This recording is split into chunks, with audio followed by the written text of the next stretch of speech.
Welcome to the Motivated Martial Arts Podcast. Your hosts, Jackson White and Gavin Cook, have been friends and Taekwondo training partners for over 40 years.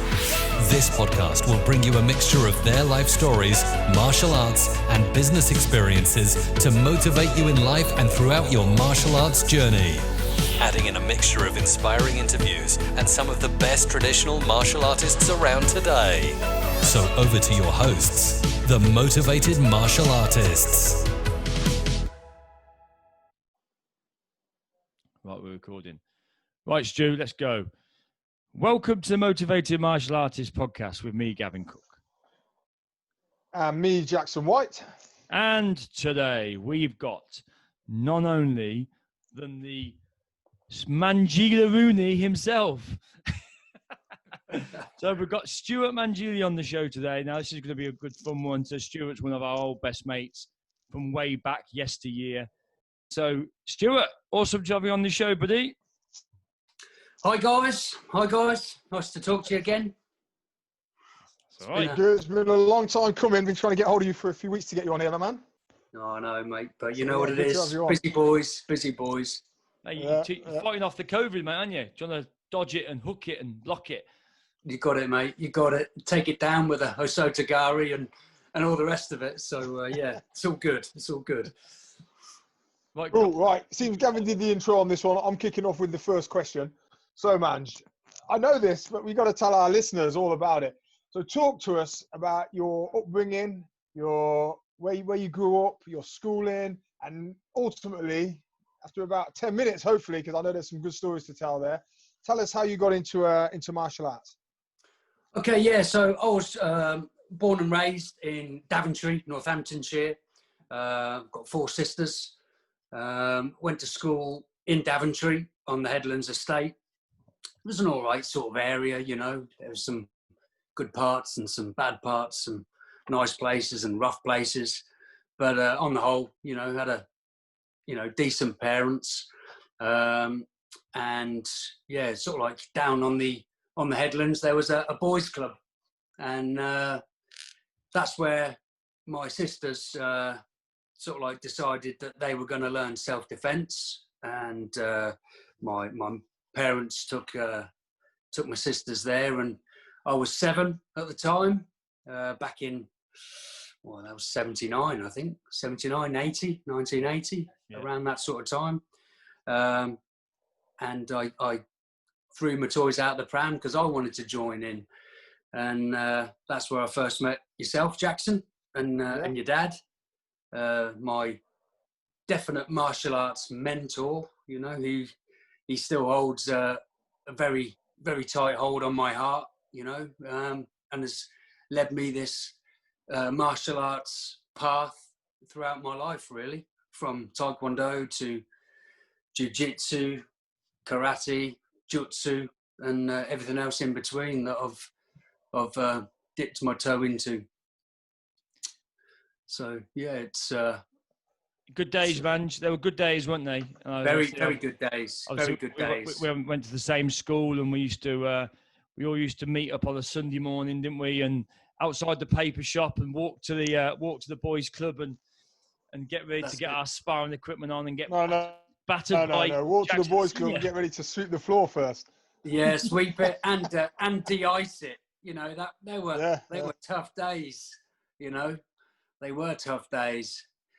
You know, it was icy conditions in the dojang. You know, or the dojo as my karate affiliates might call it. So it was tough times. You know, them early 80s. Very early 80s. Had to go in and sweep up all the fag butts before we could start training on a. Yeah, and the distinct smell of fiberglass from the canoes that were stood in the corner, having to shift them to a side. Can you remember that? I do, yeah. God, I hadn't until then, mate. Yeah. So, like, give us your first impressions then. So you mentioned the smells and the feels of the club. Yeah. What was it that got you motivated to get up on those Sunday mornings and those cold mornings to train on that ice cold floor? What was it that first drew you to it, man?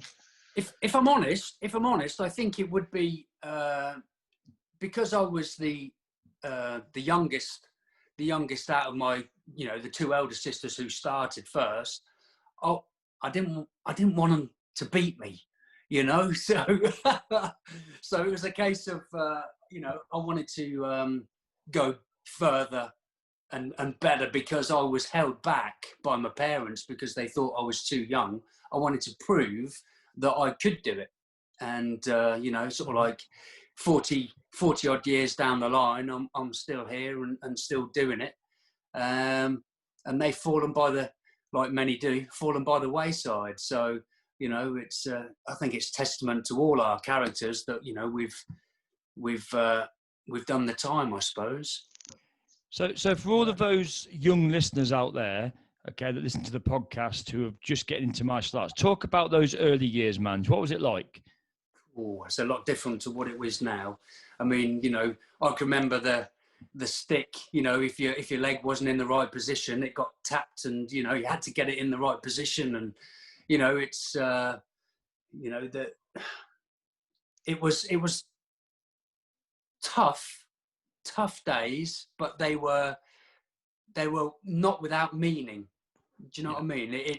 It set me a course, and I consider it old school and still the best way, personally. So I don't know if that answers your question. But you're right, and it is. It's like they were hard days, and we used to train hard, and we went there because we wanted to train hard. And we used to spar hard, and we used to fight hard, and we used to train hard. But straight after, we were still in the bar or going out, and it's almost like we've just beat the crap out of each other. That was great, now let's go and play in the park. Absolutely. What we used to do, at that age. Yeah, I think if you're that way, that way in nature, then it's like the tenets of Taekwondo, isn't it?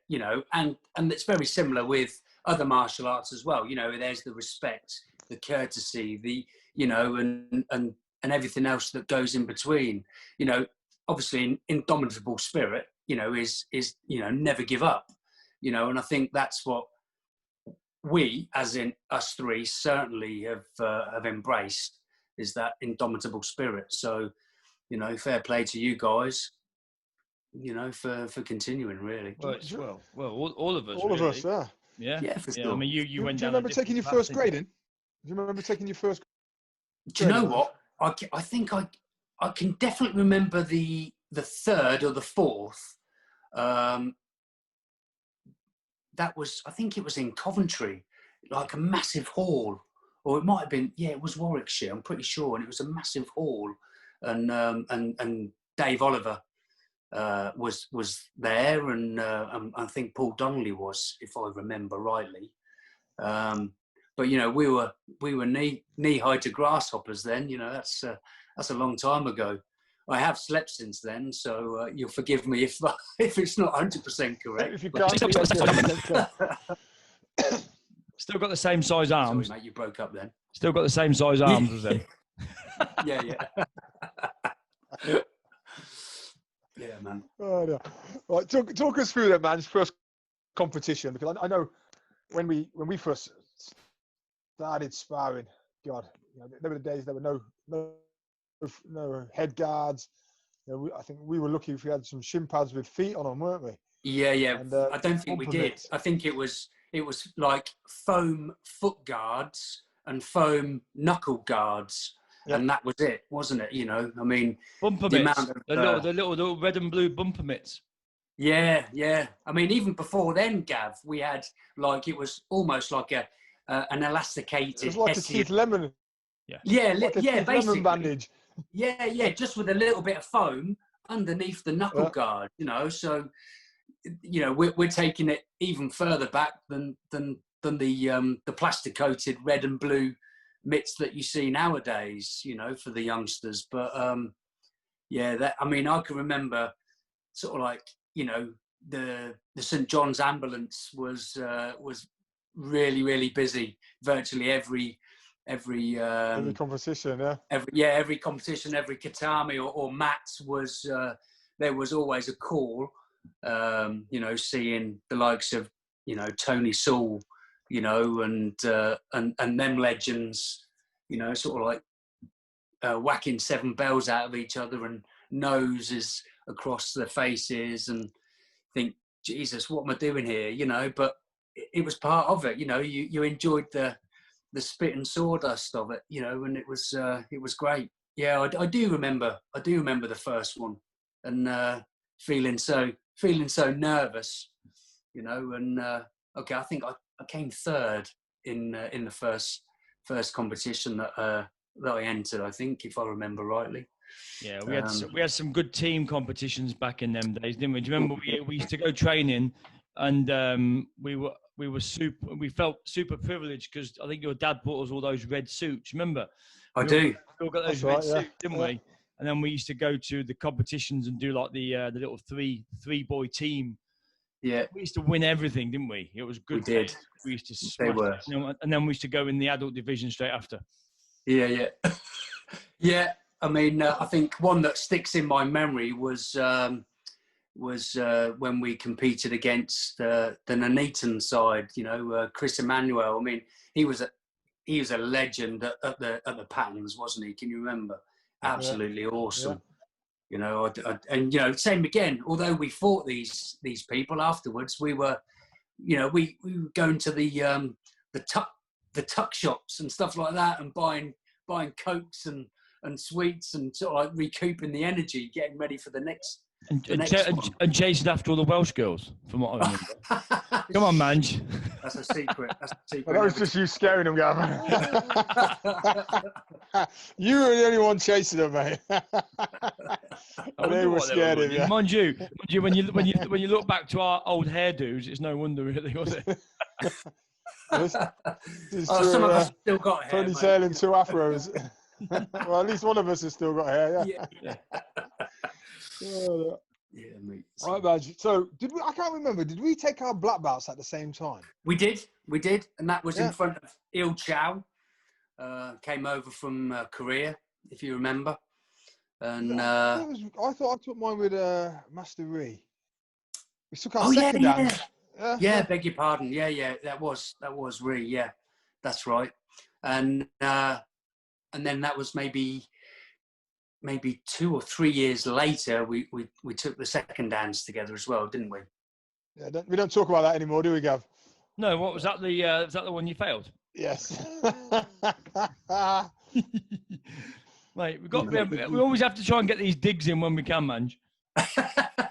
Remember, if you're going to aim for the moon, you're always going to hit the stars from now and again. So, hey, you got there in the end. That's all that matters.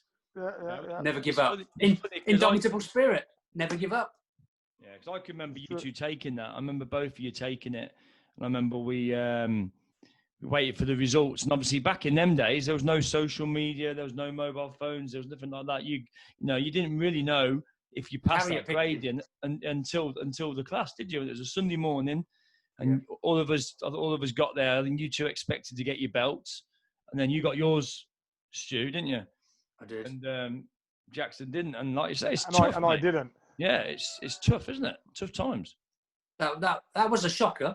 That was a shocker. But hey, you know, world champion now, aren't you, mate? Well, that was years ago. Years ago, mate. But do you know? But I don't regret that. You know, those feelings and emotions. I mean, I tell you, I've spoken about it before. I felt humiliated and embarrassed that I'd failed. I was chuffed to bits that you'd passed, but I felt more embarrassed and humiliated that I'd failed. And I think from then, you know, I knew why I'd failed because I didn't prepare well enough.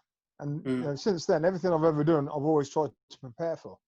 Yeah. In fact, there's not that much that I've failed since, to be quite honest.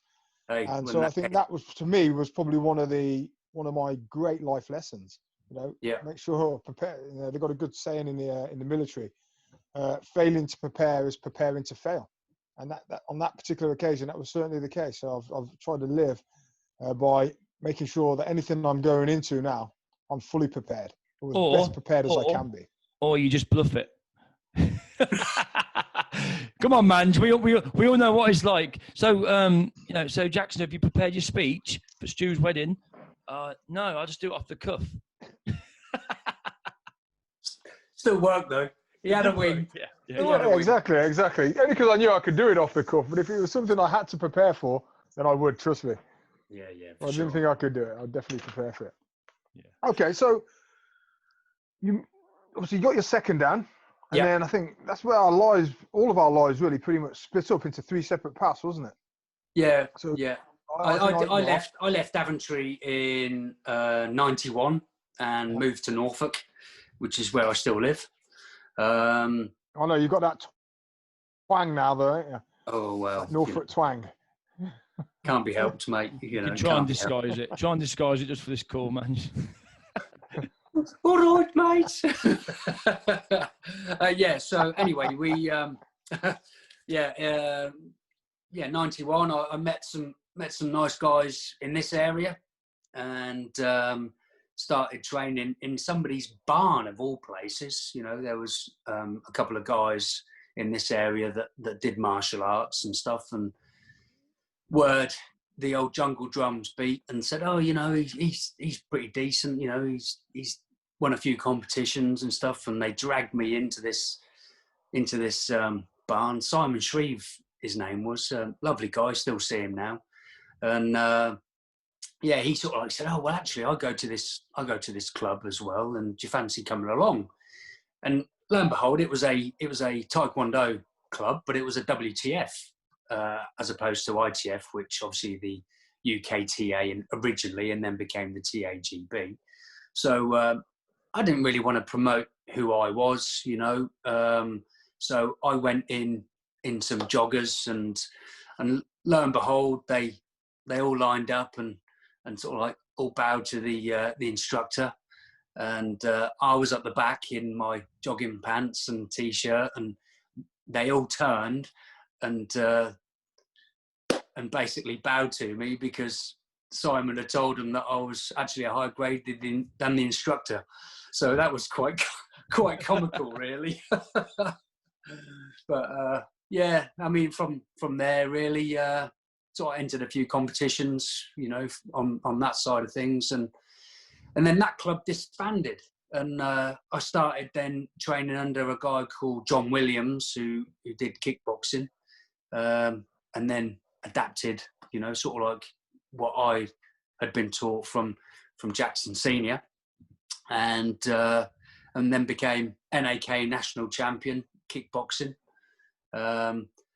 After a few years doing that, I got a little bit bored of it, if I'm honest. You know, they didn't really test sort of like the grey matter, you know, with regards to patterns and understanding different techniques, and from there I started Shukakai karate and managed to achieve a sandan, which is the equivalent of a third dan. Over what sort of period of time, Stu? So how long I suppose that was I suppose that would have been maybe 10 years, maybe. Okay, so 10 years in karate then.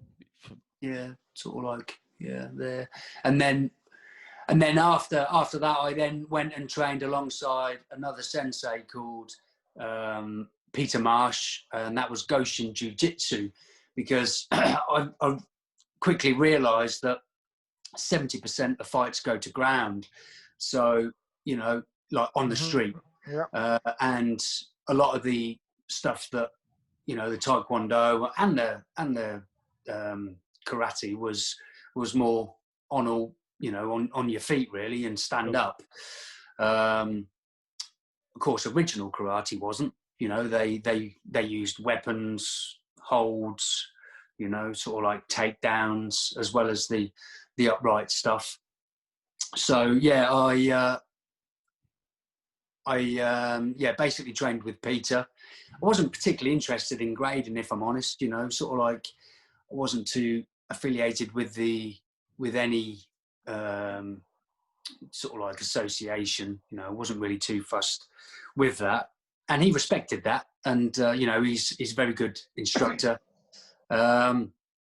And then after that, I then trained under a hanshi who sort of like taught me a lot of jutsu stuff. So it's more the disable maim side of karate, really. And then from there, I was very fortunate to go and train and study under multiple 9th and 10th dans in Japan and Okinawa. So I feel really privileged with having that opportunity, really.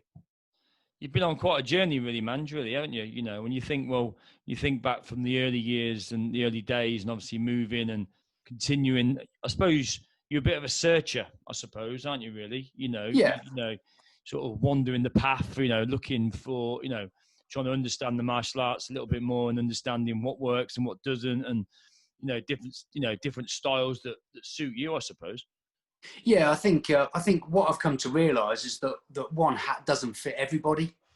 By that, if you do a technique, for example, on one person and they're very susceptible to that technique, then you've got them. But on Joe Blogs, that might not work. Hence the reason why you have that continuum of not just one technique and stop. It's 1, 2, 3, 4, 5, because at least one of them 5 is definitely gonna, submit your salient. So that was my sort of philosophy on it, really. No, I think you're right, because I'll be honest. I mean, certainly, obviously, I can't speak for Jackson, but certainly for myself, the martial arts have really just been the sports side of it that I've enjoyed. I've never got heavily into the sort of philosophical side of it, and the ins and outs of the techniques. For me, I've just I did Taekwondo, I enjoyed it. Obviously I became an instructor, and I just enjoy the martial arts for what it is. But you've really taken it a lot further, haven't you? With the like I say, from your studies and the philosophy and stuff like that. Really. Yeah, I mean the one thing I will say, and we've had this conversation around the mats. Well, that was a point. Cool, we should have won that, or cool. I was lucky they didn't see that because he caught me in the ribs, and they didn't score it. And that's the problem with the sports side of it. It's subjective, and whereas the jutsu side is not subjective. You're either out cold or you're standing over somebody that's out cold. So it is a, I suppose if your life was in danger scenario, then you can sort of like get to it and defend yourself. What, tornado kicks? You mean tornado kicks after you've fallen out the pub in Dav City Centre at 2:00 in the morning? At the beach coma. At the beach coma. Well, that was locked down years ago, mate. Yeah. All right, Madison. I don't know. Yeah. I've still got T-shirt. an image of my face implanted on those steps, I think, somewhere. Your teeth marks, are they? My teeth marks, yeah. But it's funny because that's something that you do hear all the time when you're talking about martial arts. You get people like yourself and that are really into the discipline side of it, and there's almost not so much a negativity, but I suppose there is a negativity towards the sports side of Taekwondo, because what you're teaching people is that there's rules. That there's rules and you can kick and punch, and when the referee says stop, that's when you break. Where, as you know, and as we all know, on the street, there is no rule, there are no rules, and there's no referee. And I think from that side of it, yes, it's great that you learn and develop all these moves, but unless you've got experience of that street sort of mentality, it's very difficult to maybe to not understand if what you've taught is actually going to work. How to stress test it, I suppose, which is what you're doing all the time with the stuff that you're doing, aren't you? Yeah. I mean, I'm nowhere near sort of like top of the field by any stretch of the imagination. I mean, somebody that I really do look up to is, and somebody you should get on as well, is Patrick McCarthy, because he is phenomenal. You know, his abilities, and he takes it to that level.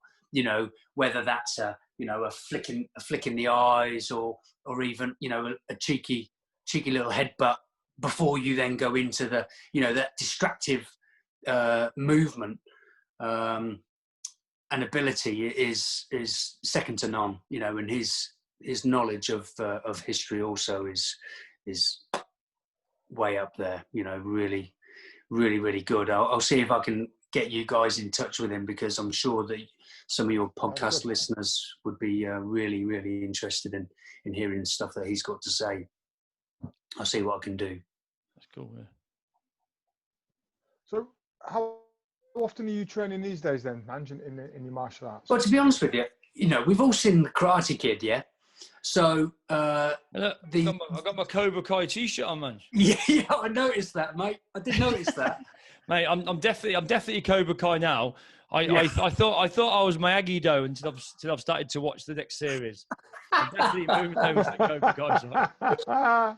But it's really strange, you know, because obviously a lot of the philosophy stuff that the character Miyagi implores in that film is actually in reality. So in other words, you know, how we would wring out our wet clothes is like this, whereas the Japanese do this. So it's increasing the core strength of your body. You're going to have to explain what you're doing, because we're audio only.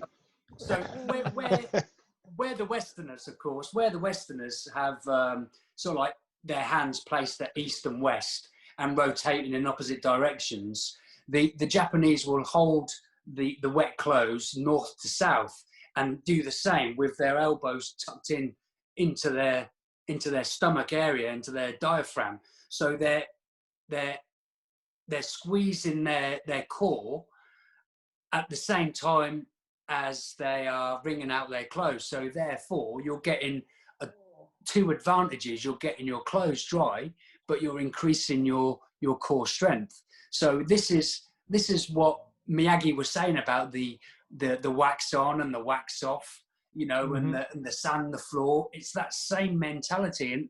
And although people may turn a wry smile at it, you know, in reality, it does work. So if you position yourself on a day-to-day basis and you're doing sweeping the floor, for example, if you use your foot to assist the broom head while you're sweeping, you don't realize it, but it's part of your training. So the reality is that you're training every day, whether you realize it or whether you don't. You know, striking a hammer, you know, I'm a carpenter by trade, you know, you're striking a hammer and you're using, you know, sort of like these same techniques. And so long as you apply it with that same mentality as, okay, if I do it this way, then how is that going to assist, you know, my martial arts training? It's not work for me, man. You know, Rach gets me hoovering the house every day and I still get battered when I go out.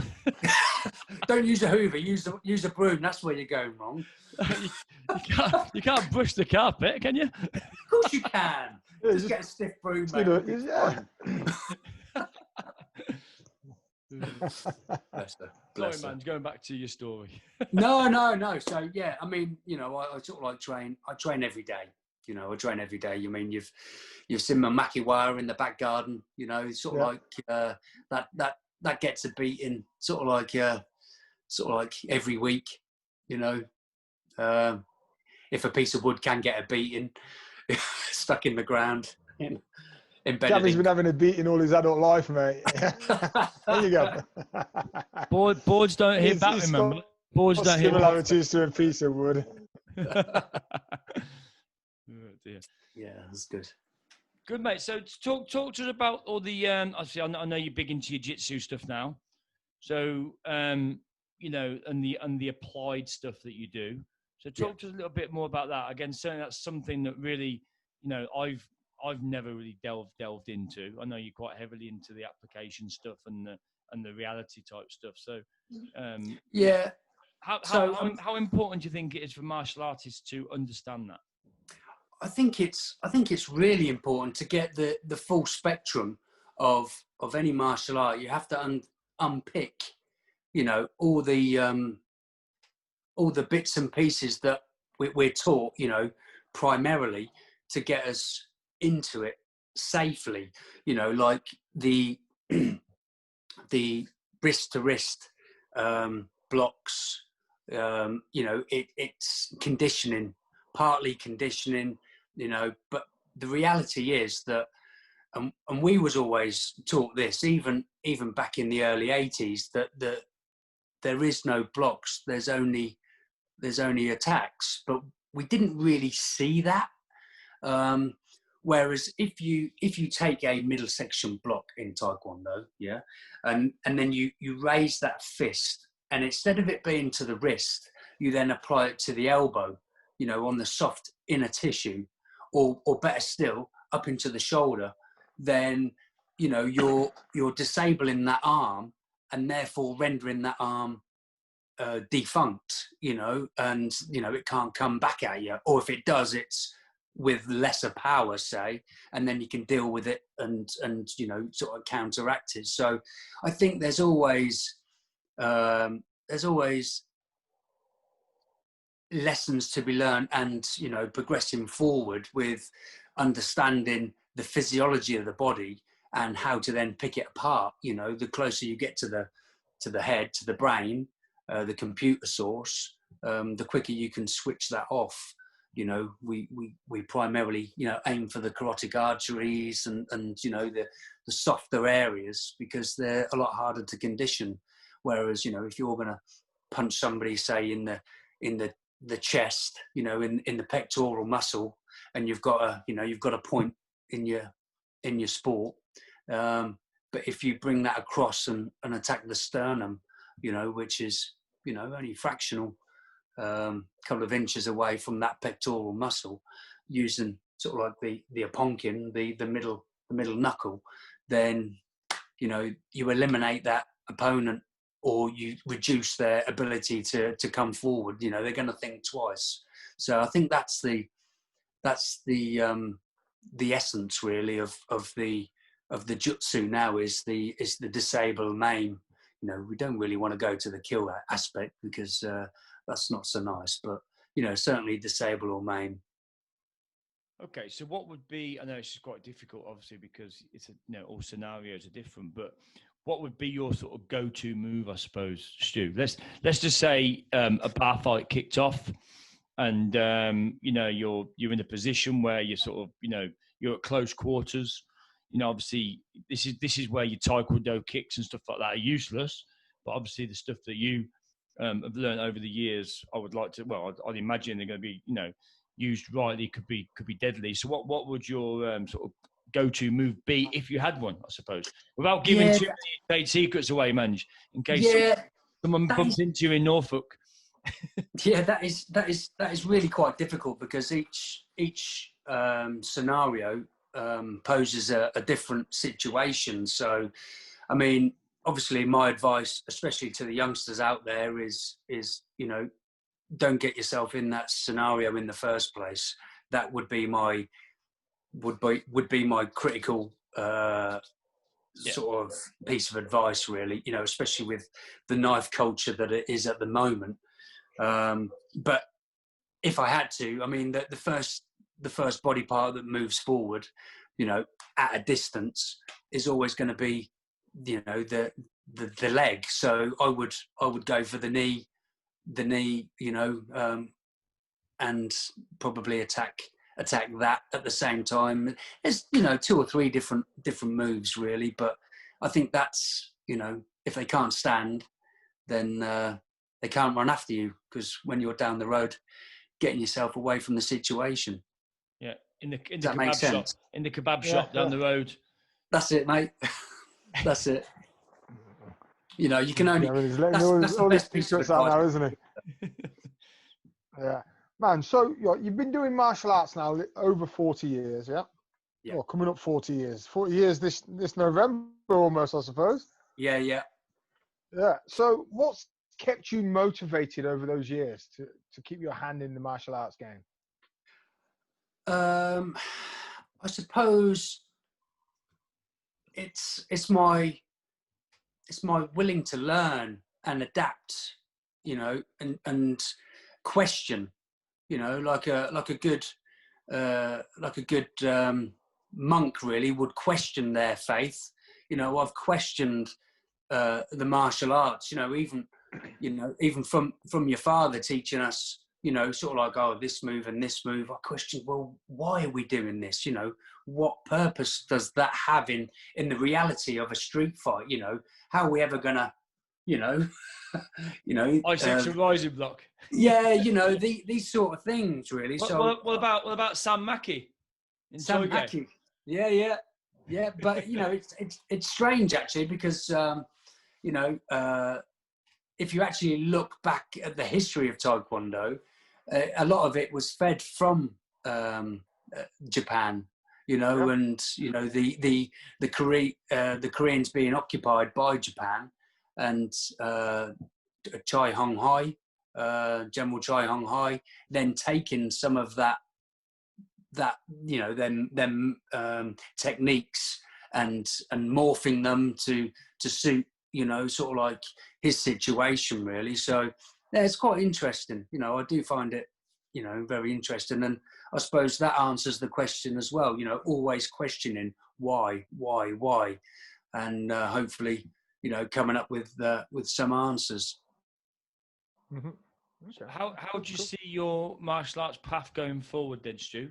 Is it are you going to continue what you're doing, or are you going to look for maybe other styles that you've maybe never tried while you're still young enough to I suppose to do it? Yeah, possibly. I mean, obviously, looking at history, the Japanese took a lot of their influence from China, so that could be a possibility, going down that route really, and seeing what that has to offer, as well as continuing with the jutsu side of things really, because that's something I thoroughly enjoy. Yeah, and it's funny. The thing is, I mean, you'll probably feel it the same as we do. Obviously, I mean, it's different for me, I suppose, and Jackson, because obviously we both had quite a long time out of the martial arts. I mean, I was out for 10, 12 years. Jackson probably longer when he was in the military.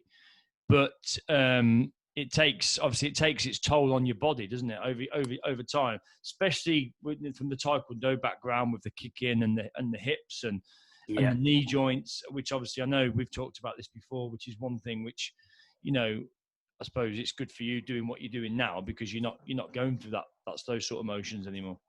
No, that is true. And I think as practitioners, martial arts practitioners get older, they have to listen to their body, and everybody can be, John Rambo, and grin and bear through aches and pains. But the reality is that you have to listen to your body, and if it's creaking in a way that could be detrimental to your health, then I think really you should adapt your techniques. It's that one hat doesn't fit everybody's scenario. Not everybody is Mr. Superfoot, Wallace, and can keep their leg up forever and a day. Yeah, he's had about 5 hip replacements, though, hasn't he? Well, exactly. I mean, that's testament, isn't it? Really, that I mean, I have hip issues myself. One of my favourite techniques was the axe kick, as you well know. I felt it a few times. My nose wasn't always like this, man. Yeah, so it does take its toll. So you have to adjust. And I was quite fortunate to obviously go and do a lesson at Jackson's club last year. Just before COVID, wasn't it? Just before lockdown. Yeah. That's February, actually. Yeah. Yeah, quite fortunate really, and hopefully they took some good advice there, and they did. They thoroughly enjoyed it. Yeah, good. Really enjoyed it. Yeah. Okay, man, we're going to think about wrapping up. But before we do that, I'm going to get the last question in. So, given your martial arts journey that you've had over the last 40 years, what advice would you give to yourself, a young kid, 10, 12, 13, that's looking to join and get involved in any type of martial arts? Well, I think any martial arts is good. On the prowess, the instructor's good, of course, and don't be blinded that whatever martial art they pick is the best. Because every martial art has something to give. It might not be the whole thing. One martial art might not be the whole thing, but if you can pluck out the best bits out of, say, a style, and then nothing should restrict you, including instructors, of going to a different style, a different club, and getting as much information from that club. And then, hey, who's to say that they can't return? In actual fact, in Japan, it was actually encouraged, that they went and trained with somebody else to gain additional information. So I think that's probably, don't think that what they're doing is everything. Absolutely, because it could be just the tip, and good luck to anybody, that dives into the martial arts journey, like we all have. We've enjoyed it, and that's the other thing, is you've got to enjoy it. Well, then the other thing, I suppose, that we've not touched on is the social side and the friendship side, isn't it? I mean, we've become, us three, we've become lifelong friends through Taekwondo. Absolutely. And I have to admit, and you guys might think the same, in those those sort of early teen years, when we were 12, 13, and it wasn't just the Taekwondo that kept me coming. It was the fact that I was training with you guys and we were all friends. Yeah. It wasn't just I wasn't just going for the Taekwondo. I was going to see my friends and see them and see them outside of it and everything else, wasn't it? I say, and especially when you're doing something the same. And we used to have hard spots. We used to beat the crap out of each other, and then you're always looking for that edge, and was always looking for the, to try and smash that axe kick in Jackson's nose or your nose or my ridge, or get a ridge out. We probably we was going hard on each other. But that's what we loved it, and we enjoyed doing it. Remember those Sunday mornings when Jackson Senior used to turn up in his, stinking of garlic, as he always used to on a Sunday morning. He used to just say, lads, get your sparring stuff on, and we used to have like hours of sparring, didn't we? Loved it. It was the best. The best childhood ever. Yeah, it was great days, wasn't it? Yeah, it really was. Manj, it's been awesome catching up with you this evening, buddy. Thank you very much for coming on. No problem. Yeah, really appreciate it. I'm glad you're doing well, mate. I'm glad all's good. Perfect. Same for you guys. You're doing well. Yeah. Keep going. Keep the training going, and let's arrange after this strange period to catch up over a beer, shall we?